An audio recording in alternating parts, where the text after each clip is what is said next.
conversion and energy storage. And particularly, I'm focusing on the robust and optimal design through uncertainty analysis. So first, a little bit of introduction. I'm guessing we are all familiar with the latest report from IPCC on the global warming on 1.5 degrees, which is the reason why we're here, essentially. And so essentially, they presented 4 illustrative scenarios from P1 to P4. And in all of them, we use different. They differ greatly in terms of techno-socioeconomic assumptions. We use biomass, CCS, but independently of the scenario, we notice that we have to peak very soon, as also we heard from the first speaker, and we need to peak before 2030, 2040, and to reach net zero emissions before 2060. And again, independently of the scenarios, there's elements which are horizontal across all of them, which are transitions toward renewable energy sources and high energy efficiency through direct and indirect measures. And to achieve these goals, there's new paradigms for modeling the energy systems, and one of those is the so-called multi-energy systems, which in our definition is essentially a set of conversion and storage technologies, which combine several energy carriers like electricity, heat, hydrogen, natural gas, and combine several conversion technologies, traditional and renewable-based, and different type of energy storage, daily and seasonal. And on the one side, they are connected to the energy grids, so electricity, natural gas, and on the other side, they provide an energy service to an end user, in this case, electricity and heat to a neighborhood within the city of Zurich, which is sort of our application today. So when we design such systems, with renewable energy generation and energy storage, we face a complex optimization problem due to the technologies involved, which are typically characterized by nonlinear behaviors, the amount and the interactions of input data and their uncertainty. So across our work and during my PhD, we are trying to tackle all this complexity. And we started from modeling technologies. So essentially, we ask ourselves, what's the required level of details for modeling conversion technologies within integrated energy systems? Then we move toward modeling storage. So we try to combine short and long-term storage dynamics at a reasonable computation complexity when analyzing large-scale energy systems. Then we move to dealing with the uncertainty of the input data and to assessing zero-emission energy systems. And now, today, I'm talking about the last 2 boxes. Particularly, I'm focusing on the uncertainty of input data, as I said, and if I have time, we are behind schedule, but if sometimes we go towards, I present to you an overview of what we are doing on the assessment of zero-emission energy system. So, with this in mind, the major goal of today is presenting our strategy for the robust and optimal design of multi-energy systems. We know that typically or often such systems are designed based on a single set of boundary conditions, which is assumed to be known without uncertainty, which is of course not true, and this can lead to suboptimality or unfeasibility when then operating the system design on data different than those used for the design. And this is a very well-known issue. It has been tackled in literature with robust optimization and stochastic programming. Both of them have pros and cons, particularly when applying such strategies to systems with energy storage. In the case of robust optimization, for example, we have computational issues due to the length and the resolution of the time horizon. In the case of stochastic programming, we need to deal with a large number of scenarios, which also create computation issues. And in both of them, we are targeting a trade-off between robustness and optimality. So essentially, with this in mind, our idea was to sort of combine these 2 approaches and proposing a computationally efficient solution for designing multi-energy systems with ideally no trade-off between robustness and optimality when limited information is available. So that's sort of the goal. And we try to do this by characterizing the uncertainty affecting the input data, defining robustness and optimality indicators, identifying the most relevant input data in terms of robustness and optimality, and then trying to determine correlations between the 2. Which is sort of the agenda of the talk, and I'm starting from the formulation of the optimization problem and the uncertainty characterization. So the optimization problem is a mixed integer linear programming optimization problem, which starts from a given set of input data, which include ambient conditions, energy demands, energy prices, carbon intensity of the energy grids, technology parameters, cost, and performance. And based on this, we determine the optimal system design in terms of total annual cost and CO2 emissions. So it's essentially a multi-objective optimization problem. And we do this by selecting, sizing, operating hour by hour the technologies that we have available.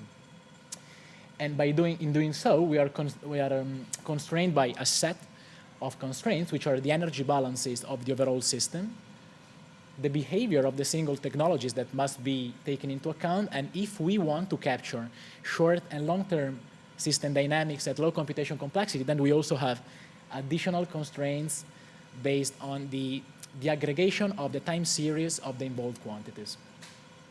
Now, I'm not entering into details because this is work that has been presented before, but the idea is that we do have an optimization framework which is able to capture short and long-term system dynamics at low computation complexity, which enables the analysis of systems with daily and seasonal storage also from a robustness perspective.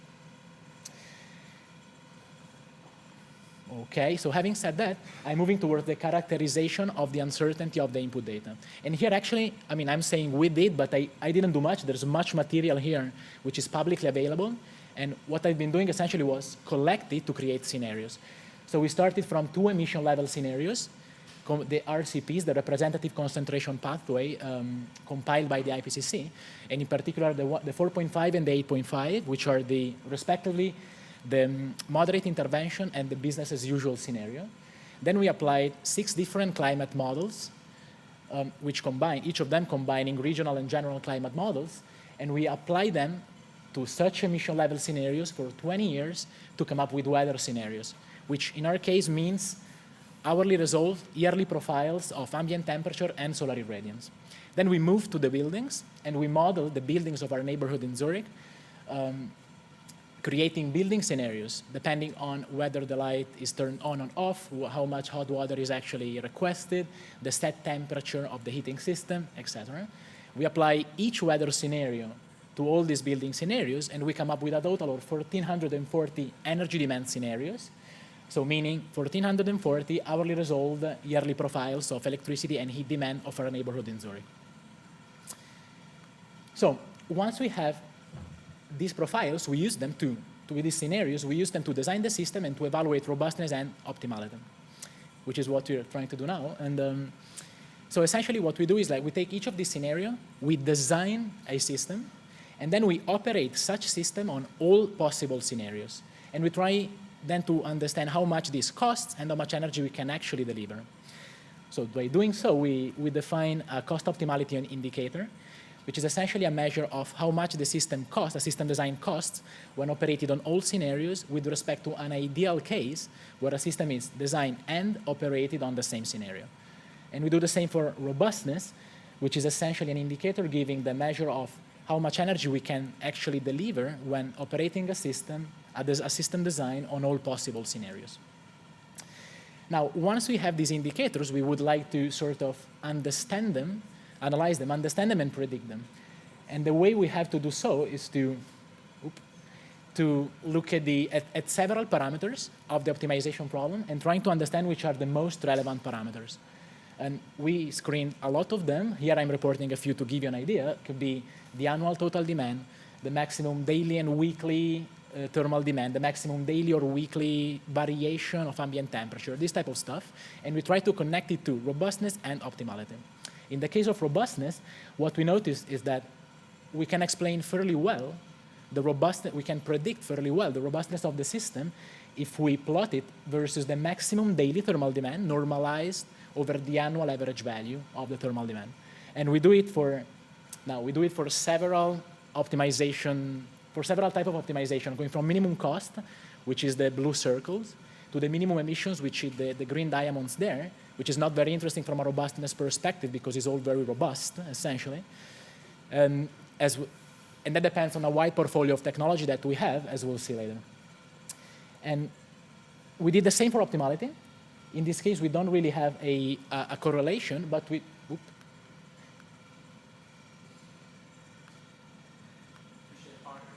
Yeah, I'm trying very hard.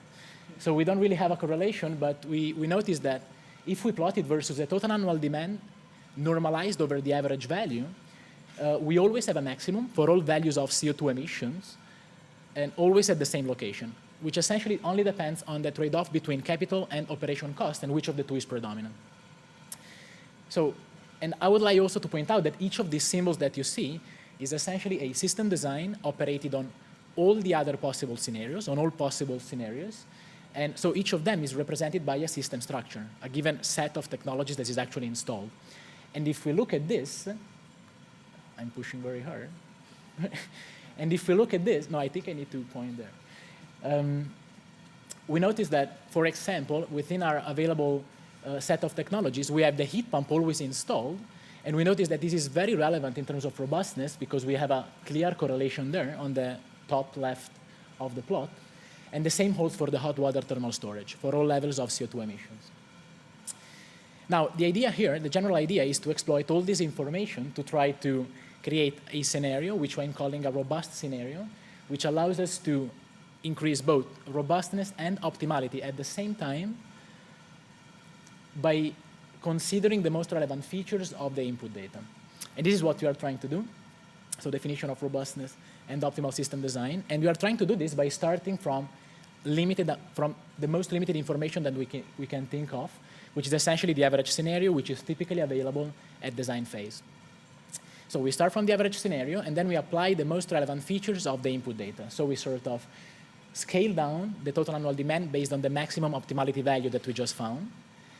Then we replace the maximum daily demand based on the robustness target that we just found, and we sort of create this doped scenario, which allows us to increase robustness and optimality, and we call it robust scenario.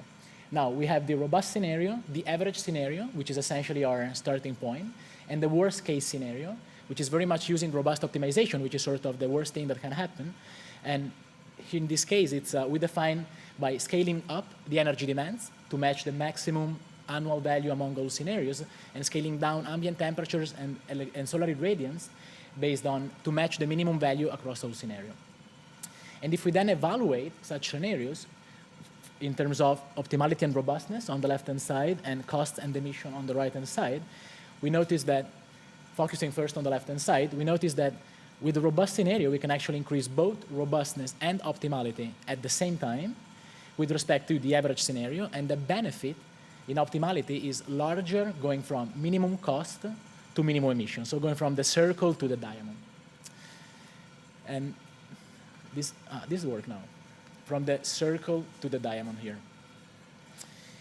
And this translates directly to costs and emissions. So by using the robust scenario, we are actually able to reduce the cost of our system with respect to the average scenario and the worst case scenario.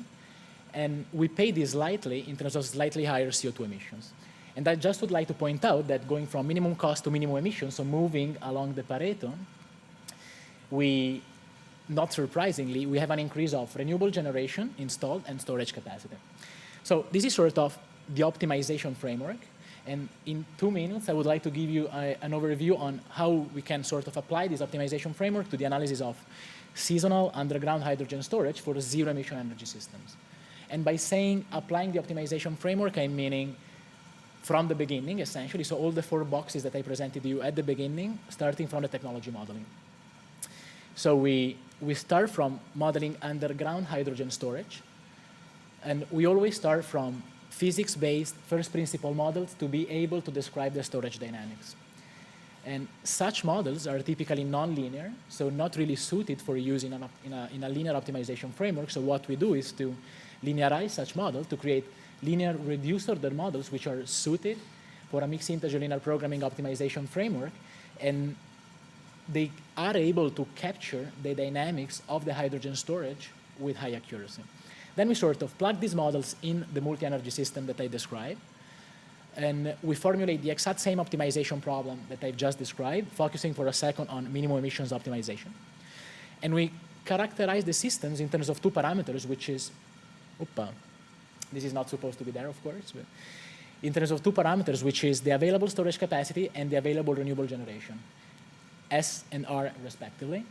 And then we plot the emissions as a function of these 2 parameters. So on the renewable generation and available storage capacity plane, and we plot the isoline, the CO2 emissions isolines in ton per gigawatt hour, and we sort of compare them. So we go from 0 emissions here towards a certain amount of emissions, and we sort of compare them against present and future values of R and S as given by the European Union to try to understand how far we are from emitting 0 emissions and how to get there in terms of system design.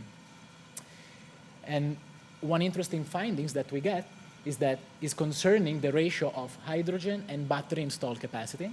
And we actually noticed that, I mean, we do need to have a combination of hydrogen and battery to achieve zero emissions.